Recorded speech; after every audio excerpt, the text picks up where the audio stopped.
Hi friends, இப்போ நம்ம பார்க்கக்கூடியது 10th ஸ்டாண்டர்ட் நியூ ஜாகிரபி புக்கில் இருக்கக்கூடிய பாடம் 7 தமிழ்நாடு மானுட புவியியல் அப்படிங்கிற லெசன் பார்க்கலாம். ஃபஸ்ட் கொஸ்டின், அக்ரிகல்ச்சர் என்ற சொல் லத்தீன் வார்த்தையான அகர் மற்றும் கல்சரா என்பதிலிருந்து பெறப்பட்டது.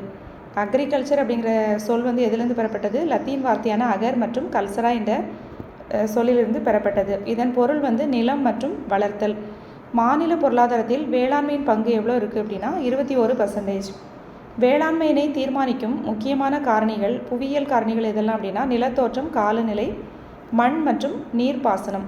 வேளாண்மையினை தீர்மானிக்கும் முக்கிய புவியியல் காரணிகள் நிலத்தோற்றம், காலநிலை, மண் மற்றும் நீர்ப்பாசனம். வேளாண் தொழிலுக்கு ஏற்ற பகுதி சமவெளி பகுதி. தமிழ்நாட்டு காலநிலை வெப்பமண்டல காலநிலை. தமிழ்நாட்டு காலநிலை வெப்பமண்டல காலநிலை. வேளாண்மையினை கட்டுப்படுத்தும் முக்கிய காரணி நீர். வறண்ட காலங்களில் மானாவாரி பயிர்கள் பயிரிடப்படுகிறது. தமிழ்நாட்டில் நெல் ஆராய்ச்சி நிறுவனம் எங்கே இருக்குது அப்படின்னா தமிழ்நாடு ஆடுதுறை. எப்போ ஸ்டார்ட் பண்ணாங்க அப்படின்னா 1985 ஏப்ரல். தமிழ்நாடு நெல் ஆராய்ச்சி நிறுவனம் தஞ்சாவூர் ஆடுதுறை 1985 ஏப்ரல். சொர்ணவாரி அப்படின்னா என்ன அப்படின்னா சித்திரை பட்டம். ஏப்ரல் மேல விதைக்கும் காலம் என்ன அப்படின்னா பருத்தி மற்றும் திணை வகைகள். அந்த காலத்தில் என்ன விளைவிப்பாங்க அப்படின்னா பருத்தி மற்றும் திணை வகைகள். மொத்தம் 3 வட்டங்கள் பயிரிடுறாங்க. சொர்ணவாரி, சம்பா, நவரை. இதில் சொர்ணவாரி அப்படிங்கிறது என்னென்னா சித்திரை பட்டம், ஏப்ரல் மே. அது என்னென்னா பருத்தி மற்றும் திணை வகைகள். சம்பாங்கிறது ஆடிப்பட்டம், ஜூலை ஆகஸ்ட். அது நெல், கரும்பு. நவரைங்கிறது நவம்பர் டிசம்பர். பழங்கள், காய்கறிகள், வெள்ளரி மற்றும் தர்பூசணி. தமிழ்நாட்டின் முக்கிய உணவு பயிர் எது அப்படின்னா நெல். தமிழகத்தில் பயிரிடப்படும் முக்கிய நெல் வகைகள் பொன்னி மற்றும் கிச்சடி சம்பா. இந்த லெசன் 9th யூனிட்லேயும் கவர் ஆகும். தமிழகத்தில் பயிரிடப்படும் முக்கிய நெல் வகைகள் பொன்னி மற்றும் கிச்சடி சம்பா. நெல் உற்பத்தி செய்யும் இந்திய மாநிலங்களில் தமிழ்நாடு எத்தனாவது இடம் அப்படின்னா 3ஆம் இடம். நெல் உற்பத்தி செய்யக்கூடிய இந்திய மாநிலங்களில் தமிழ்நாடு 3ஆம் இடம். தமிழ்நாட்டில் அதிக நெல் உற்பத்தி செய்யும் பகுதி காவிரி டெல்டா பகுதி. தமிழ்நாட்டின் நெற்களஞ்சியம் காவிரி டெல்டா பகுதி. தமிழ்நாட்டில் 1/3 பங்கு மக்களின் முக்கியமான உணவு திணை வகைகள். சோளம், கேழ்வரகு, கம்பு. சோளம் பயிரிடப்படும் பகுதிகள் கோயம்புத்தூர் பீடபூமி, கம்பம் பள்ளத்தாக்கு. சோளம் எங்கே அதிகமாக பயிரிடுறாங்க அப்படின்னா கோயம்புத்தூர் பீடபூமி, கம்பம் பள்ளத்தாக்கு. கேழ்வரகு பயிரிடப்படும் மாவட்டங்கள். ராகி சொல்லுவோம்ல, அது கோவை, தருமபுரி, வேலூர், கடலூர். கேழ்வரகு பயிரிடப்படும் மாவட்டங்கள் கோவை, தருமபுரி, வேலூர், கடலூர். கம்பு பயிரிடப்படும் மாவட்டங்கள் ராமநாதபுரம், திருநெல்வேலி, கரூர், பெரம்பலூர், சேலம். கம்பு எங்கே அதிகமாக பயிரிடுறாங்க அப்படின்னா ராமநாதபுரம், திருநெல்வேலி, கரூர், பெரம்பலூர், சேலம். பருப்பு வகைகள் பயிரிடப்படும் மாவட்டங்கள் சென்னை, நீலகிரி, கன்னியாகுமரி மாவட்டங்களை தவிர மற்ற மாவட்டங்கள். பருப்பு வகைகள் எங்கே அதிகமாக பயிரிடுறாங்கன்னா சென்னை, நீலகிரி, கன்னியாகுமரி இந்த 3 மாவட்டங்களை தவிர மீதி இருக்கிற எல்லா மாவட்டங்கள்லையுமே பருப்பு பயிரிடுறாங்க. கொண்டை கடலை உற்பத்தியில் முதலிடம் வகிக்கும் மாவட்டம் கோவை. கொண்டை கடலை உற்பத்தியில் முதலிடம் கோவை. துவரம்பருப்பு கூடுதலாக உற்பத்தி செய்யப்படும் மாவட்டங்கள் வேலூர் மற்றும் கன்னியாகுமரி. பச்சை பயிறு மற்றும் உளுந்து உற்பத்தி செய்யும் மாவட்டங்கள் திருவாரூர், நாகப்பட்டினம், தூத்துக்குடி. பச்சை பயிறு மற்றும் உளுந்து உற்பத்தி செய்யும் மாவட்டங்கள் திருவாரூர், நாகப்பட்டினம், தூத்துக்குடி. கொள்ளு பயிரிடப்படும் மாவட்டங்கள் தருமபுரி, கிருஷ்ணகிரி. கொள்ளு எங்கே அதிகமாக பயிரிடுறாங்க? தருமபுரி, கிருஷ்ணகிரி. மத்திய அரசு அறிமுகப்படுத்தியுள்ளது தேசிய இயற்கை கரிம வேளாண்மை திட்டம். தமிழ்நாட்டில் முக்கிய எண்ணெய் வித்து பயிர் எது அப்படின்னா நிலக்கடலை. நிலக்கடலை எங்கே அதிகமாக உற்பத்தி செய்கிறாங்க அப்படின்னா வேலூர், விழுப்புரம், திருவண்ணாமலை, சேலம், புதுக்கோட்டை. நிலக்கடலை எங்கே அதிகம் உற்பத்தி செய்கிறாங்க? வேலூர், விழுப்புரம், திருவண்ணாமலை, சேலம், புதுக்கோட்டை. தென்னை மரங்கள் எங்கே அதிகமாக இருக்குன்னா கோவை, தஞ்சை, கன்னியாகுமரி. தமிழ்நாட்டினுடைய முக்கியமான வாணிப பயிர் எது அப்படின்னா கரும்பு. இது ஓராண்டு பயிர். கரும்பு விளையணும் அப்படின்னா அதிக வெப்பநிலை வேணும், அதிக மழைப்பொழிவும் வேணும். இது ஒரு வெப்பமண்டல பயிர் கரும்பு. கரும்பு திருவள்ளூர், காஞ்சிபுரம், வேலூர், கடலூர், ஈரோடு, கோவை, திருநெல்வேலியில் அதிகம் உற்பத்தி ஆகுது. பருத்தி அப்படிங்கிறது என்ன பயிர் அப்படின்னா ஒரு இலை பயிர் மற்றும் வாணிப பயிர். பருத்தி பயிரிட கரிசல் மண், நீண்ட பனிப்பொழிவற்ற காலம், மித வெப்பம் மற்றும் ஈரப்பத வானிலை தேவைப்படுது. பருத்தி வளரும் காலத்தில் ஈரப்பத காலநிலையும் அறுவடை காலத்தில் வறண்ட காலநிலையும் தேவைப்படும். தமிழ்நாட்டில் முக்கியமான தோட்டப்பயிர்கள் தேயிலை, காஃபி, ரப்பர், முந்திரி, சின்கோனா. தேயிலை உற்பத்தியில் முதலிடம் அஸ்ஸாம், செகண்ட் வந்து தமிழ்நாடு. தேயிலை உற்பத்தியில் முதலிடம் அஸ்ஸாம், செகண்ட் வந்து தமிழ்நாடு. தேயிலை வந்து தமிழ்நாட்டில் எங்கே அதிகம் உற்பத்தி அப்படின்னா நீலகிரி மற்றும் கோவை மலைத்தொடர்களில். காஃபி வந்து மேற்கு மற்றும் கிழக்கு தொடர்ச்சி மலைகள், நீலகிரி, ஏற்காடு, அதே மாதிரி திண்டுக்கல், தேனி, மதுரை மலைச்சரிவுகளில் பயிரிடப்படுது. காஃபி உற்பத்தியில் முதலிடம் கர்நாடகா, செகண்ட் வந்து தமிழ்நாடு. தேயிலையில் முதலிடம் அஸ்ஸாம், செகண்ட் தமிழ்நாடு. அதே மாதிரி காஃபி உற்பத்தியில் முதலிடம் வந்து கர்நாடகா, செகண்ட் தமிழ்நாடு. ரப்பர் தோட்டங்கள் எங்கே அதிகமாக இருக்குது அப்படின்னா கன்னியாகுமரி. மிளகு மேற்கு மற்றும் கிழக்கு மலை சரிவுகளில் அதிகமாக பயிரிடப்படுது. மிளகு உற்பத்தி செய்ய மிதமான வெப்பநிலையும் ஈரப்பதமான காலநிலையும் அவசியம். முந்திரி எங்கே அதிக உற்பத்தி செய்கிறாங்க அப்படின்னா கடலூர் மாவட்டம். சின்கோனா எங்கே உற்பத்தி பண்ணுறாங்க அப்படின்னா ஆனைமலை பகுதிகளில். ஏலக்காய் வந்து மதுரை சுற்றியுள்ள மலைப்பகுதிகளில் ஏலக்காய். தமிழ்நாட்டில் மொத்தம் 88,92,473 கால்நடைகள் உள்ளன. தமிழ்நாட்டில் மொத்தம் எத்தனை கால்நடைகள் உள்ளனன்னா 88,92,473 கால்நடைகள் உள்ளன. டான்டி அப்படிங்கிறது ஒரு கருப்பு வகை மற்றும் கலப்பு வகை தேயிலை உற்பத்தியில் முன்னணி வகிக்கும் ஒரு நிறுவனம். அவங்க வந்து 4500 ஹெக்டேர் பரப்பளவில் பயிரிடுறாங்க. டான்டிங்கிறது கருப்பு வகை மற்றும் கலப்பு வகை தேயிலை உற்பத்தியில் முன்னணி வகிக்கும் ஒரு நிறுவனம். தமிழ்நாடு பால் வளர்ச்சி கழகம் தமிழ்நாடு பால் உற்பத்தியாளர்கள் கூட்டுறவு சங்கம் ஆவின் என்று பெயர் மாற்றம் செய்யப்பட்டுள்ளது. தமிழ்நாடு பால் வளர்ச்சி கழகம் தான் தமிழ்நாடு பால் உற்பத்தியாளர்கள் கூட்டுறவு சங்கம் என்று பெயர் மாற்றம் செய்யப்பட்டுள்ளது. ஏழைகளின் பசு வெள்ளாடு. புன்செய் வேளாண் அமைப்பின் மிக முக்கியமான அங்கம் வெள்ளாடு. மலைப்பகுதி வறண்ட பகுதிகளில் உள்ள ஊரக பொருளாதாரத்தில் முக்கிய பங்கு ஆற்றுவது செம்மறியாடு. புன்செய் வேளாண் அமைப்பு, அதாவது உழவர்கள்லாம் வந்து அவங்க என்ன வச்சுருப்பாங்க அப்படின்னா வெள்ளாடு. இது மலைப்பகுதிகள் வறண்ட பகுதிகளில் ஊரக பொருளாதாரத்தில் முக்கிய பங்கு ஆற்றுவது செம்மறியாடு. கோழி பண்ணைகள் நாமக்கல், சேலம், ஈரோடு, கோவை. மீன் இனங்கள் 2500 வகை. தமிழ்நாட்டு கடற்கரை நீளம் 1076 மீட்டர். நாட்டின் மொத்த கடற்கரையில் இது எத்தனை பர்சன்டேஜ் அப்படின்னா 13%. தமிழ்நாடு கடற்கரை நீளம் 1076 மீட்டர். நாட்டின் கடற்கரையில் 13%. மாநிலத்தின் கடற்கரை பகுதி 0.19 மில்லியன் சதுர கிலோமீட்டர். மாநிலத்தின் கடற்கரை பகுதி எவ்வளோ இருக்குது அப்படின்னா 0.19 மில்லியன் சதுர கிலோமீட்டர். கடல் மீன் உற்பத்தியில் 40% எங்கேருந்து வருதுன்னா கன்னியாகுமரி, நெல்லை, நாகை, ராமநாதபுரம். கடல் மீன் உற்பத்தியில் 40% பங்கு வகிப்பது எங்கெல்லாம் கன்னியாகுமரி, நெல்லை, நாகை, ராமநாதபுரம். தமிழ்நாட்டில் 3 மீன்பிடி துறைமுகங்களும் 3 இடைநிலை துறைமுகங்களும் 363 மீன்பிடி தளங்களும் இருக்குது. 3 மீன்பிடி துறைமுகம், 3 இடைநிலை துறைமுகம், 363 மீன்பிடி தளங்கள். உள்நாட்டு மீன் உற்பத்தியில் முதலிடம் வேலூர் 10%. உள்நாட்டிலே மீன் பிடிக்கிறாங்கல்ல, அதில் முதலிடம் எந்த இது அப்படின்னா வேலூர் 10%. உள்நாட்டு மீன் உற்பத்தியில் 2ஆம் இடம் கடலூர், சிவகங்கை, விருதுநகர் 9%. உள்நாட்டு மீன் உற்பத்தியில் முதலிடம் எதுன்னு கேட்டாங்கன்னா வேலூர் 10%. 2ஆம் இடம் எது அப்படின்னா கடலூர், சிவகங்கை, விருதுநகர் 9%. மாநில பொருளாதாரத்தில் மீன்பிடித்துறை எத்தனை பர்சன்டேஜ் பங்களிப்பு அப்படின்னா 12% பங்களிப்பு. மாநில பொருளாதாரத்தில் மீன்பிடித்துறை 12% பங்களிப்பு. தமிழ்நாடு எப்படி இருக்குது அப்படின்னா இந்திய பரப்பில் வந்து 4%, மக்கள் தொகையில் 6%, நீர்வளத்தில் 2.5%. தமிழ்நாடு இந்திய பரப்பில் 4%, மக்கள் தொகையில் 6%, நீர்வளத்தில் 2.5%. தமிழகத்தின் ஆண்டு சராசரி மழைப்பொழிவு 930 மில்லிமீட்டர். தமிழ்நாட்டில் வடகிழக்கு பருவக்காற்றின் மூலம் 47%, தென்மேற்கு பருவக்காற்று 35%, கோடை காலத்தில் 14%, குளிர்காலத்தில் 4% மழை பெறுகிறது. நம்ம தமிழ்நாட்டினுடைய ஆண்டு சராசரி மழைப்பொழிவு 930 மில்லிமீட்டர். தமிழ்நாடு எந்த மழைப்பொழிவு மூலம் தான் அதிக மழைப்பொழிவு பெறுது அப்படின்னா வடகிழக்கு பருவமழை. ஆனால் இந்தியாவில் வந்து தென்மேற்கு பருவமழை. தமிழ்நாடுன்னு கேட்டாங்கன்னா வடகிழக்கு பருவமழை எவ்வளோன்னா 47%, தென்மேற்கு பருவக்காற்று மூலமாக 35%. கோடை காலத்தில் எவ்வளோ மழைப்பொழிவு இருக்குது அப்படின்னா 14%, குளிர்காலத்தில் 4% மழை பெறுகிறது.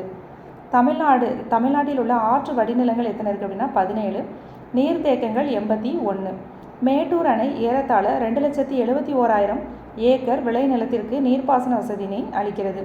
பவானிசாகர் அணை கோவையிலிருந்து 80 கிலோமீட்டர் தொலைவில் அமைந்துள்ளது. பவானிசாகர் அணை எங்கே இருக்குது அப்படின்னா ஈரோடு மாவட்டத்தில் இருக்குது. அது எங்கே இருக்குது அப்படின்னா கோவையிலிருந்து 80 கிலோமீட்டர் தொலைவில் அமைந்துள்ளது. நாட்டின் மண்-கல் கலவையினால் கட்டப்பட்ட மிகப்பெரிய அணைகளுள் ஒன்று பவானிசாகர் அணை. நாட்டில் மண்-கல் கலவையினால் கட்டப்பட்ட மிகப்பெரிய அணைகளில் ஒன்று பவானிசாகர் அணை. திருப்பூர் மாவட்டத்தில் உடுமலைப்பேட்டையிலிருந்து ஏறத்தாழ 25 கிலோமீட்டர் தொலைவில் அமைந்துள்ளது அமராவதி அணை. திருப்பூர் மாவட்டத்தில் உடுமலைப்பேட்டையிலிருந்து ஏறத்தாழ 25 கிலோமீட்டர் தொலைவில் அமைந்துள்ளது அமராவதி அணை. நீர்ப்பாசனம் மற்றும் வெள்ள கட்டுப்பாட்டை முதன்மை நோக்கமாக கொண்டது அமராவதி அணை. நீர்ப்பாசனம் மற்றும் வெள்ள கட்டுப்பாட்டை முதன்மை நோக்கமாக கொண்டது அமராவதி அணை. சதுப்பு நில சீங்கண்ணி முதலைகள் காணப்படும் அணை அமராவதி அணை. அந்த அமராவதி அணையில் சதுப்பு நில சீங்கண்ணி முதலைகள் காணப்படுது. கிருஷ்ணகிரியிலிருந்து 7 கிலோமீட்டர் தொலைவில் தருமபுரிக்கு செல்லும் வழியில் அமைந்துள்ளது கிருஷ்ணகிரி அணை. செங்கம் தாலுகாவில் தென்பெண்ணை ஆற்றின் குறுக்கே கட்டப்பட்டுள்ளது சாத்தனூர் அணை. செங்கம் தாலுகாவில் தென்பெண்ணை ஆற்றின் குறுக்கே கட்டப்பட்டுள்ளது சாத்தனூர் அணை. சென்னகேசவ் மலையின் நடுவே அமைந்துள்ளது இந்த சாத்தனூர் அணை. இதனுடைய உயரம் 119 அடி. சென்னகேசவ் மலையின் நடுவில் அமைந்திருக்குது இந்த சாத்தனூர் அணை. அதனுடைய உயரம் 119 அடி. சாத்தனூர் அணை மூலம் நீர்ப்பாசன வசதியை பெறுவது தன்றாம்பட்டு மற்றும் திருவண்ணாமலை ஒன்றியங்கள். சாத்தனூர் அணை மூலம் நீர்ப்பாசன வசதியை பெறக்கூடிய மாவட்டங்கள் எது அப்படின்னா தன்றாம்பட்டு மற்றும் திருவண்ணாமலை ஒன்றியங்கள். சாத்தனூர் அணையில் பெரிய முதலை பண்ணை வண்ண மீன் பண்ணை அமைந்துள்ளது. சாத்தனூர் அணையில் பெரிய முதலை பண்ணையும் வண்ண மீன் பண்ணையும் அமைந்திருக்கு. சாத்தனூர் அணையில் உள்ள பூங்காக்கள் திரைப்பட படப்பிடிப்பிற்கு பயன்படுத்தப்படுகின்றன. முல்லை பெரியார் அணை 1895ஆம் ஆண்டு ஆங்கிலேயர்களால் கட்டப்பட்டது. முல்லை பெரியார் அணை எப்போ கட்டப்பட்டது? 1895 ஆங்கிலேயர்கள் கட்டினாங்க. முல்லை பெரியார் அணை கட்டப்பட்ட இடம் கேரளா தேக்கடி மலையில் உருவாகும் பெரியாறு ஆற்றின் குறுக்கே கட்டப்பட்டுள்ளது.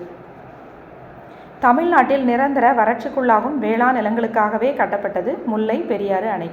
முல்லை பெரியாறு அணையின் நீளம் பார்த்தோன்னா 1200 அடி, உயரம் 175 அடி.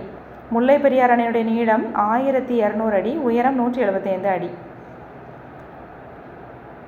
வைகை அணை மதுரையிலிருந்து 70 கிலோமீட்டர் தூரத்திலும் ஆண்டிப்பட்டியிலிருந்து 7 கிலோமீட்டர் தூரத்திலும் அமைந்திருக்கு. வைகை அணை மதுரையிலிருந்து 70 கிலோமீட்டர் தூரத்திலும் ஆண்டிப்பட்டியிலிருந்து 7 கிலோமீட்டர் தூரத்திலும் அமைந்திருக்கு. வைகை அணையின் உயரம் பார்த்தோன்னா 111 அடி. நீர் சேமிப்பு 71 அடி மட்டுமே. வைகை அணையினுடைய மொத்த உயரம் 111 அடி, நீர் சேமிப்பு 71 அடி மட்டுமே. வைகை அணை திறக்கப்பட்ட ஆண்டு 1959 ஜனவரி 21. வைகை அணை திறக்கப்பட்ட ஆண்டு 1959 ஜனவரி 21. வைகை அணையில் அமைந்துள்ள தோட்டம் சிறிய பிருந்தாவனம் என்று அழைக்கப்படுகிறது. வைகை அணை எங்கே இருக்குது அப்படின்னா தேனி மாவட்டத்தில் அமைந்துள்ளது. வைகை அணை தேனி மாவட்டத்தில் அமைந்துள்ளது. மணிமுத்தாறு அணை திருநெல்வேலியிலிருந்து 47 கிலோமீட்டர் தொலைவில் கட்டப்பட்டுள்ளது. படகு சவாரி மற்றும் நீர்வீழ்ச்சிகள் காணப்படும் அணை மணிமுத்தாறு அணை. திருநெல்வேலியிலிருந்து 49 கிலோமீட்டர் தொலைவில் அமைந்துள்ளது பாபநாசம் அணை. 47 கிலோமீட்டர் தொலைவில் மணிமுத்தாறு அணை, 49 கிலோமீட்டர் தொலைவில் பாபநாசம் அணை. பாபநாசம் அணையின் வேறு பெயர் காரையார் அணை. பாபநாசம் அணையினுடைய வேறு பெயர் காரையார் அணை. பாபநாசம் அணையில் 28 மெகாவாட் மின் உற்பத்தி செய்யப்படுகிறது. தமிழ்நாடு மற்றும் கேரள மாநிலத்தின் கூட்டு முயற்சியினால் உருவாக்கப்பட்டது பரம்பிக்குளம் ஆழியாறு நீர்த்தேக்கம். அதாவது 7 ஆறுகள் ப்ளஸ் 7 நீர்த்தேக்கம் இணைஞ்சிருக்குது. தமிழ்நாடு மற்றும் கேரள மாநிலத்தின் கூட்டு முயற்சியினால் உருவாக்கப்பட்டது பரம்பிக்குளம் ஆழியாறு நீர்த்தேக்கம். பரப்பலாறு திட்டம். பரப்பலாறு திட்டம் அப்படின்னா ஒட்டஞ்சத்திரம் அருகே பழனி தாலுகா. நீர் கொள்ளளவு திறன் 167 மில்லியன் கனஅடி. பரப்பலாறு திட்டங்கிறது ஒட்டஞ்சத்திரம் அருகே பழனி தாலுகாவில். தமிழ்நாட்டின் மொத்த மேற்பரப்பு நீரின் அளவு 24,864 மில்லியன் கன மீட்டர். இது மூலமாக 24 லட்சம் ஹெக்டேர் பாசன வசதி பெறுகிறது.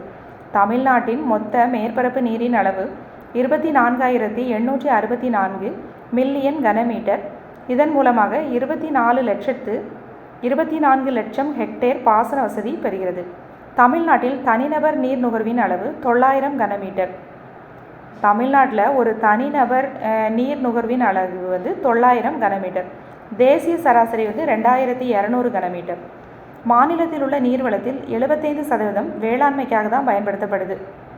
தமிழ்நாட்டின் பங்களிப்பு மொத்த உற்பத்தியில் பார்க்குறோம். நிலக்கரி, பழுப்பு நிலக்கரி பார்த்தோம் அப்படின்னா 55.3% இருக்குது. வெர்மி அதாவது நிலக்கரி, அப்புறம் என்னென்ன கனிமங்கள் இருக்குதோ அதனுடைய பர்சன்டேஜ் என்னென்னு கொடுத்துருக்காங்க. தமிழ்நாட்டின் பங்களிப்பு மொத்த உற்பத்தியில் எத்தனை பர்சன்டேஜ் அப்படின்ட்டு. பழுப்பு நிலக்கரி 55.3%. வெர்மிகுலேட் அப்படிங்கிறது 75%. டூனைட் அப்படிங்கிறது 59%. செம்மணிக்கல் 59%, மாலிப்டினம் 52%, டைட்டானியம் 30%. இது வந்து மொத்த பங்களிப்பில் தமிழ்நாட்டின் பங்களிப்பு. பழுப்பு நிலக்கரி எங்கே அதிகம் கிடைக்குது அப்படின்னா நெய்வேலி. நிலக்கரி படிமங்கள் எங்கே கிடைக்கும் அப்படின்னா ராமநாதபுரம். எண்ணெய் மற்றும் இயற்கை வாயு படிவுகள் காவிரி வடிநில பகுதியில் கிடைக்குது. சேலம், கஞ்சமலை மற்றும் திருவண்ணாமலை மாவட்டம் கல்வராயன் மலையில் இரும்பு தாது படிவுகள் கிடைக்குது. சேலம், கஞ்சமலை மற்றும் திருவண்ணாமலை மாவட்டம் கல்வராயன் மலையில் இரும்பு தாது படிவுகள் வந்து கிடைக்குது. சேலமில் மேக்னசைட் தாதும் கிடைக்குது. மேக்னசைட் தாது எங்கே கிடைக்குது? சேலம். சேர்வராயன், கோத்தகிரி, உதகை, பழனிமலை, கொல்லிமலையில் பாக்சைட் தாதுகள் கிடைக்கிறது. பாக்சைட் அப்படிங்கிறது அலுமினியத்தினுடைய ஒரு தாது. சேர்வராயன், கோத்தகிரி, உதகை, பழனிமலை, கொல்லிமலையில் பாக்சைட் தாதுகள் கிடைக்குது. திருச்சி, நெல்லை, தூத்துக்குடி, விருதுநகரில் ஜிப்சம் அதிகமாக கிடைக்குது. கன்னியாகுமரி கடற்கரை மணற்பரப்புகளில் இல்மனைட் மற்றும் டூடைல் அப்படிங்கக்கூடிய கனிமம் கிடைக்குது. கன்னியாகுமரி கடற்கரை மணல் பரப்புகளில் இல்மனைட் மற்றும் டூடைல் கிடைக்குது. கோவை, கடலூர், திண்டுக்கல், காஞ்சிபுரம், கரூர், மதுரை, நாகை, நாமக்கல், பெரம்பலூர், ராமநாதபுரம், சேலம் மற்றும் திருவள்ளூரில் சுண்ணாம்பு வந்து அதிகமாக கிடைக்குது.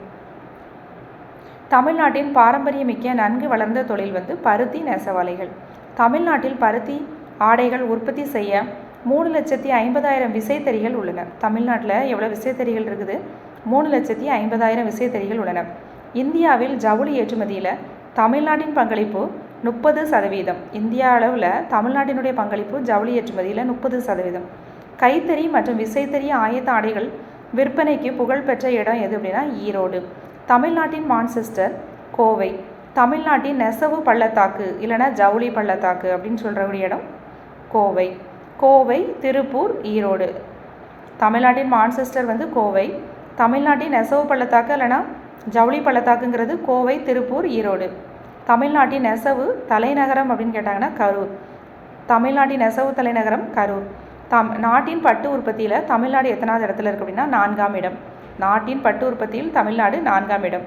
உலகம் முழுவதும் அறியப்படுவது காஞ்சிபுரம் பட்டு. தமிழ்நாட்டில் ஆண்டு பட்டு உற்பத்தி ஏறத்தாழ 1200 மெட்ரிக் டன்கள். செயற்கை பட்டு எங்கே உற்பத்தி பண்ணுறாங்கன்னா ராமநாதபுரம். இந்தியாவில் தோல் பதனிடும் தொழிலகங்களில் தமிழ்நாடு எத்தனை % உற்பத்தி பண்ணுது அப்படின்னா 60% தமிழ்நாடு தான். இதே இது காலணி, தோல் ஆடைகள் மற்றும் தோல் உபபொருட்கள் உற்பத்தியில் 38% பங்களிப்பு. தோல் பதனிடும் தொழிலகங்களில் தமிழ்நாடு வந்து 60% உற்பத்தி தமிழ்நாடு இந்திய அளவில். காலணி, தோல் ஆடைகள், தோல் உபபொருட்கள் உற்பத்தியில் 38% பங்களிப்பு. உற்பத்தி செய்யப்பட்ட தோல் மற்றும் தோல் சார்ந்த பொருட்கள் ஏற்றுமதியில் 37% பங்களிப்புடன் வேலூர் வந்து முதலிடத்தில் இருக்குது. உற்பத்தி செய்யப்பட்ட தோல் மற்றும் தோல் சார்ந்த பொருட்கள் ஏற்றுமதி பண்ணுறாங்கல்ல, அதில் 37% பங்களிப்புடன் வேலூர் வந்து முதலிடத்தில் இருக்குது. மத்திய தோல் ஆராய்ச்சி நிறுவனம் மற்றும் ஆய்வகம் எங்கே அமைந்திருக்கு அப்படின்னா சென்னையில் அமைந்துள்ளது. டிஎன்பிஎல்ங்கிறது எங்கே அமைஞ்சிருக்குது? கரூர், காகிதபுரத்தில் அமைஞ்சிருக்குது. டிஎன்பிஎல் எப்போ ஆரம்பித்தாங்க அப்படின்னா 1979. ஆண்டுக்கு 2.45 லட்சம் மெட்ரிக் டன் காகித உற்பத்தி செய்யும் திறன் பெற்றது. டிஎன்பிஎல் வந்து கரும்பு சக்கை மற்றும் மரக்கூலிலிருந்து காகிதம் தயாரிக்கிறது. காகித ஆலைகள் பார்த்தோன்னா காஞ்சிபுரம், புக்காத்துறை, பவானிசாகர், பள்ளிப்பாளையம், பரமத்தி வேலூர், கோவை, உடுமலைப்பேட்டை, தொப்பம்பட்டி, நிலக்கோட்டை, சேரன் மகாதேவி. இந்தியா சிமெண்ட் உற்பத்தியில் 181 மில்லியன் டன் வருடாந்திர உற்பத்தியுடன் உலக அளவில் இந்தியா வந்து சிமெண்ட் உற்பத்தியில் 2ஆம் இடம். எத்தனை டன் வருடாந்திர உற்பத்தி அப்படின்னா 181 மில்லியன் டன். ஆலங்குளத்தில் வந்து ஒரு கல்நார் சிமெண்ட் அட்டை அலகு இருக்குது. விருத்தாச்சலத்தில் வந்து கற்கலன் குழாய் அலகு இருக்குது. ஆலங்குளத்தில் கல்நார் சிமெண்ட் அட்டை அலகு, விருத்தாச்சலம் கற்கலன் குழாய் அலகு.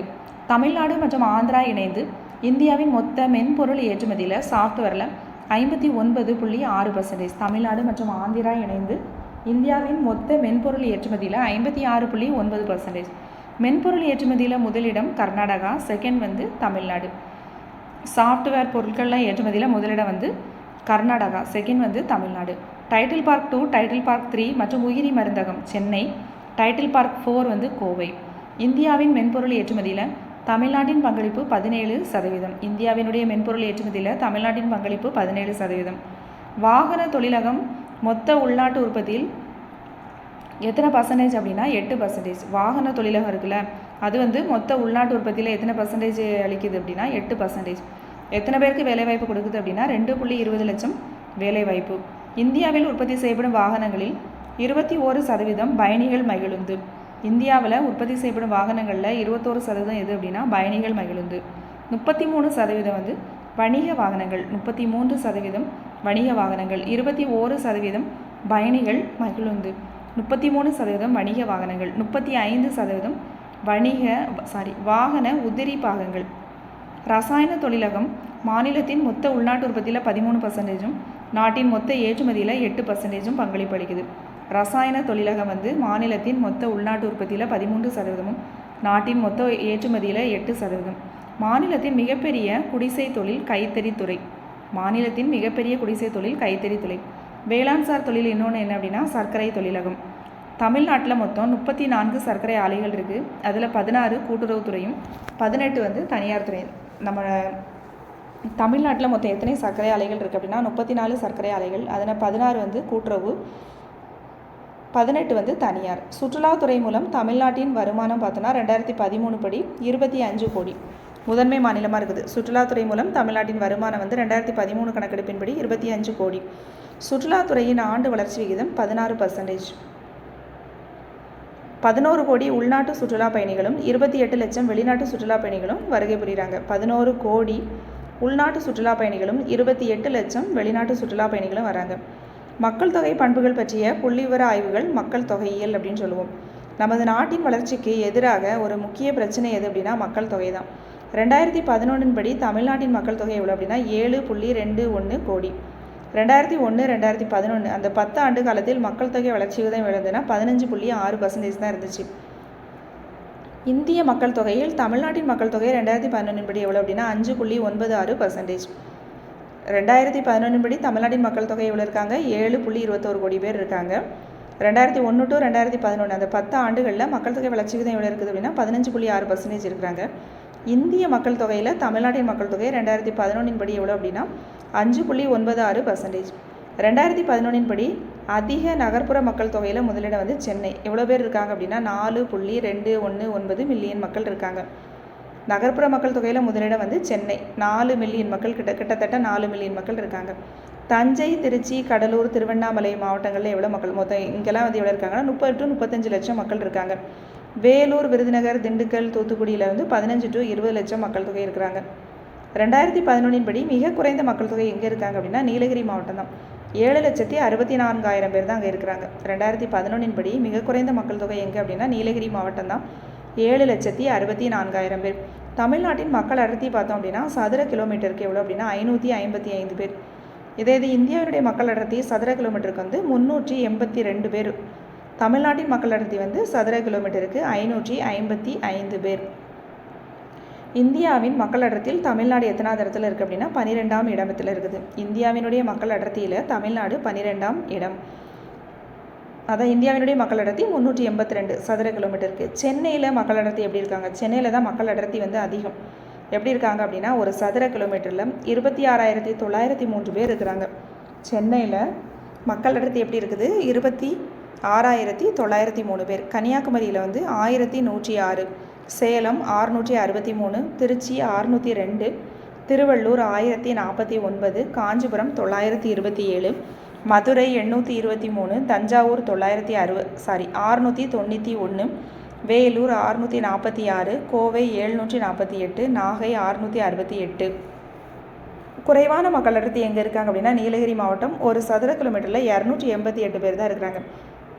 அதிக மக்கள் அடர்த்தி எங்கே அப்படின்னா சென்னை தான். 26,903 பேர் இருக்கிறாங்க. குறைவான மக்கள் அடர்த்தி எங்கே அப்படின்னா நீலகிரி 288. மொத்த மக்கள் தொகையில் தமிழ்நாட்டில் எந்த மாதிரி இருக்காங்கன்னு பார்க்குறோம். இந்துக்கள் வந்து 87.58% இருக்கிறாங்க. மொத்த மக்கள் தொகையில் தமிழ்நாட்டில் இந்துக்கள் 87.58%. கிறிஸ்தவர்கள் வந்து 6.12%. இஸ்லாமியர்கள் 5.86%. சமணர்கள் 0.12%. புத்தர்கள் 0.02%. பிற மதம் 0.01%. குறிப்பிட இயலாத மதம் 0.26%. அவன் மொத்த மக்கள் தொகையில் யார் அதிகமாக இருக்காங்கன்னா இந்துக்கள் 87.58%. குறைவாக இருக்கிறவங்க யார் அப்படின்னா புத்த மதம் தான் கம்மியாக இருக்காங்க, 0.02%. பிற மதம்னா அது வந்து என்ன மதண்டே தெரியாத பிற மதங்கள் 0.01%. புத்த மதம் வந்து 0.02% இருக்காங்க. குறிப்பிட இயலாத மதம் வந்து 0.26%. தமிழ்நாட்டின் பாலின விகிதம் 1000 பேருக்கு எத்தனை பேர் இருக்காங்க அப்படிங்கிறது 996. இந்தியாவினுடைய பாலின விகிதம் வந்து 940. தமிழ்நாட்டினுடைய பாலின விகிதம் 996. பாலின விகிதம் 1000க்கும் அதிகம் எத்தனைனா 15 மாவட்டங்களில் 1000க்கும் அதிகமாக இருக்காங்க. பாலின விகிதம் பார்த்தோம் அப்படின்னா சிவகங்கையில் வந்து எவ்வளோ இருக்காங்கன்னா 1000. நீலகிரி வந்து 1041. பாலின விகிதத்தில் முதலிடம் எங்கே அப்படின்னா நீலகிரி தான் ஃபஸ்ட் இடம். சிவகங்கை வந்து 1000, நீலகிரி வந்து 1041, 1000க்கு 1041. தஞ்சை வந்து 1031. குறைவான பாலின விகிதம் எங்கே அப்படின்னா 946 தருமபுரி. அதிகமான பாலின விகிதம் எங்கே அப்படின்னு கேட்டாங்க அப்படின்னா நீலகிரி 1000க்கு 1041. குறைவான பாலின விகிதம் எங்கே அப்படின்னு கேட்டாங்கன்னா தருமபுரி 946. சேலம் வந்து 954. அடுத்து கல்வி அறிவு தமிழ்நாட்டில் 2011 படி கல்வி அறிவு பார்த்தீங்கன்னா 80.09%. இந்தியா பார்த்தோன்னா 74.04%. தமிழ்நாடு வந்து 80.09%. இதில் வந்து இந்தியாவில் 74.04 ஆண்கள் வந்து 82.14%, பெண்கள் 65.46%. அதிக கல்வியறிவு எங்கே அப்படின்னா கன்னியாகுமரி தான் 91.75%. குறைவான கல்வியறிவு வந்து தருமபுரி 68.54%.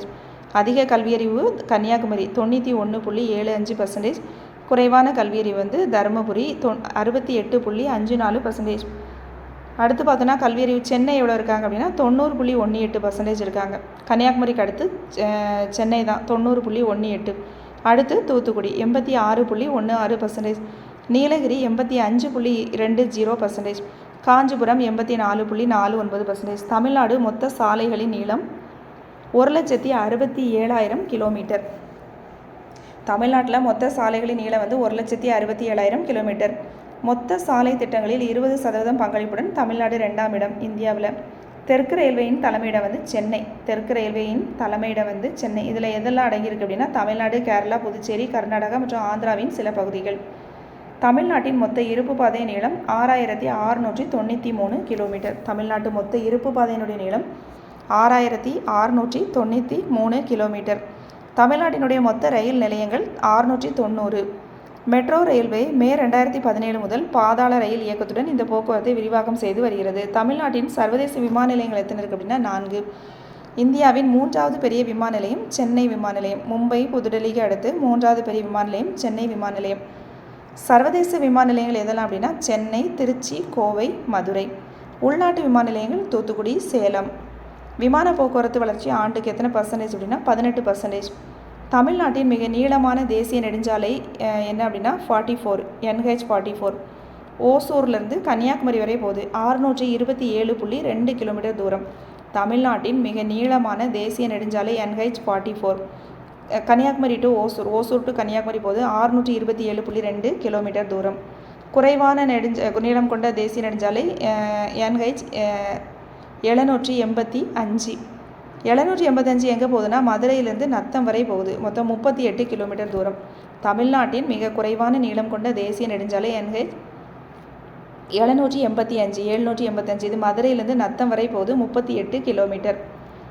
தமிழ்நாட்டின் முக்கிய 3 துறைமுகங்கள் சென்னை, எண்ணூர், தூத்துக்குடி. சிறிய துறைமுகங்கள் மொத்தம் எத்தனை இருக்குது அப்படின்னா 15 இருக்குது சிறிய துறைமுகம். இடைநிலை துறைமுகம் எது அப்படின்னா நாகப்பட்டினம். இடைநிலை துறைமுகம். சிறிய துறைமுகங்கள் மொத்தம் 15 இருக்குது. இடைநிலை துறைமுகம் வந்து நாகப்பட்டினம். துறைமுகங்கள் கையாள்வது ஆண்டிற்கு 73 மில்லியன் மெட்ரிக் டன் சரக்கு கையாளுது.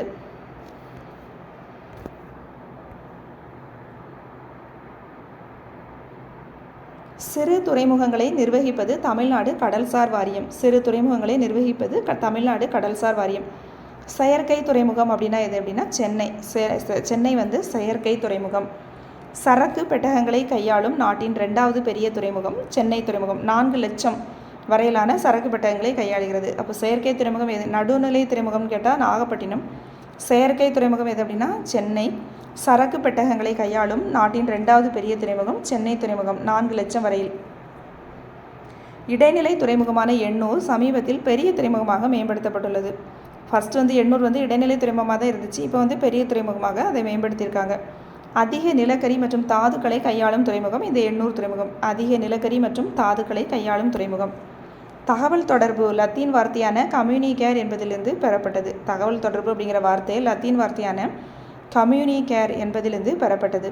கம்யூனிகேர் என்பதன் பொருள் வந்து பகிர்தல். தகவல் தொடர்பு 2 வகை. ஒன்று வந்து தனி மனிதன் அல்லனா பொது தகவல் தொடர்பு. வணிகத்தின் இரு கூறுகள் ஏற்றுமதி இறக்குமதி. சேவைகளை வெளிநாட்டு பணத்திற்கு விற்றால் அது வந்து ஏற்றுமதி.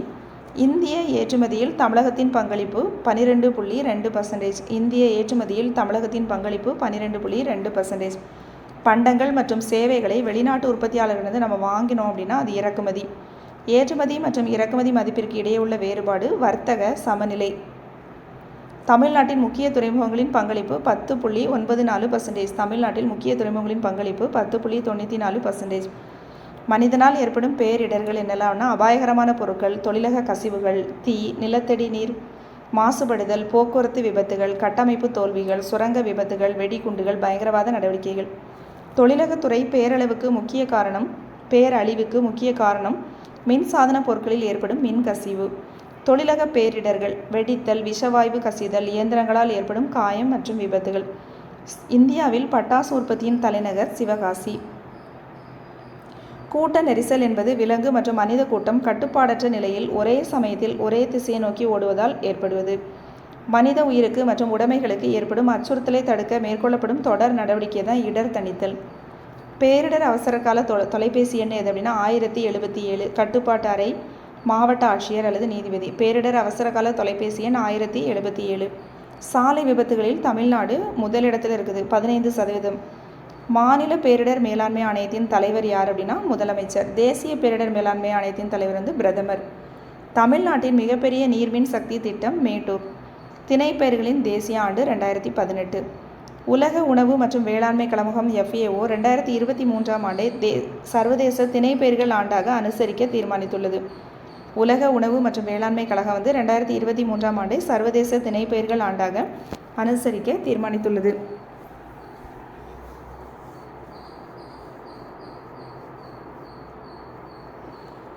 தமிழ்நாட்டின் அஞ்சலக மாவட்டங்கள் பார்க்குறோம். தலைமையகம் மற்றும் எங்கே இருக்குன்னா சென்னைக்கு சென்னை தான் தலைமையகம். மேற்கு மண்டலத்துக்கு கோவை, மத்திய மண்டலத்துக்கு திருச்சி, தெற்கு மண்டலத்துக்கு மதுரை.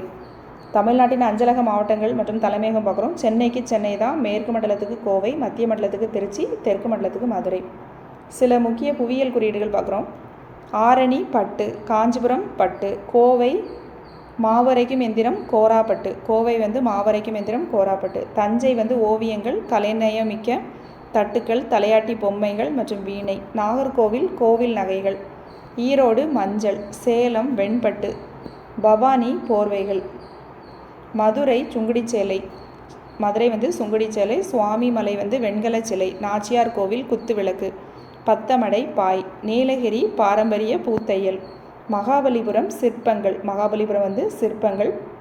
அதே மாதிரி ஏறுமலை அப்படிங்கிறது மலை வாழை. ஏத்தோமொழி தேங்காய். நாச்சியார் கோவில் குத்துவிளக்கு. பத்தமடை பாய். நீலகிரி பாரம்பரிய பூத்தையல். மகாபலிபுரம் சிற்பங்கள். ஏறுமலை மலைவாழை. ஏத்தோமொழி தேங்காய். ஓகே ஃப்ரெண்ட்ஸ், இந்த வீடியோ பிடிச்சிருந்ததுன்னா லைக் பண்ணுங்கள், சப்ஸ்கிரைப் பண்ணுங்கள். Okay, thank you friends.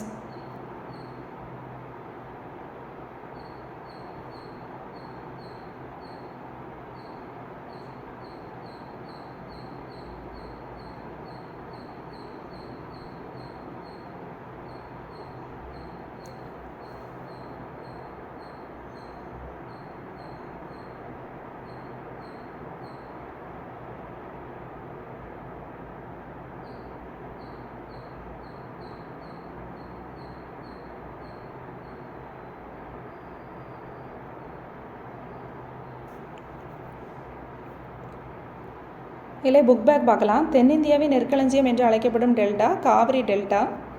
தமிழ்நாட்டு மக்களின் 2வது முக்கிய உணவு பயிர் வந்து சிறு தானியங்கள். ஃபஸ்ட்டு வந்து நெல். 2011 கணக்கெடுப்பின்படி தமிழ்நாட்டின் எழுத்தறி விகிதம் 80.09% அப்படின்னு கொடுத்துருக்காங்க. ஆனால் இதில் ஆப்ஷனில் வந்து 80.32% தான் கொடுத்துருக்காங்க. தமிழ்நாட்டின் மிகப்பெரிய நீர்மின் சக்தி திட்டம் மேட்டூர். தமிழ்நாட்டில் உள்ள பெரிய மற்றும் சிறிய துறைமுகங்கள். பெரிய துறைமுகங்கள் 3, சிறிய துறைமுகங்கள் 15. தமிழ்நாட்டு பொருளாதாரத்தில் வேளாண்மை துறையின் பங்கு வந்து 21%. சாத்தனூர் அணை தென்பெண்ணை ஆற்றின் குறுக்கே கட்டப்பட்டுள்ளது. இந்தியாவின் பொது மற்றும் தனியார் கூட்டு நடவடிக்கைகளின் கீழுள்ள மொத்த சாலை திட்டங்களில் 20%க்கும் அதிகமான பங்களிப்புடன் தமிழ்நாடு 2ஆம் இடத்தை பெறுகிறது. மும்பை மற்றும் டெல்லியை அடுத்து இந்தியாவின் 3வது பெரிய விமான நிலையம் சென்னை விமான நிலையம்.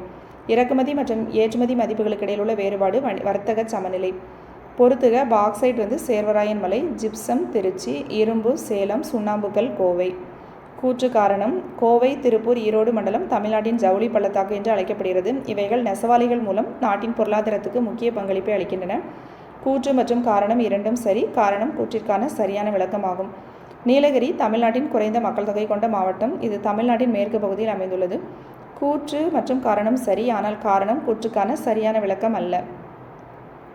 இந்திய பொருளாதாரத்தின் முதுகெலும்பு அப்படின்னா சேவைத்துறை. மிகப்பெரிய துறை. மொத்த உள்நாட்டு உற்பத்தியில் 53%. இந்திய பொருளாதாரத்தின் முதுகெலும்பு சேவைத்துறை. மிகப்பெரிய துறை. மொத்த உள்நாட்டு உற்பத்தியின் பங்களிப்பு 53%.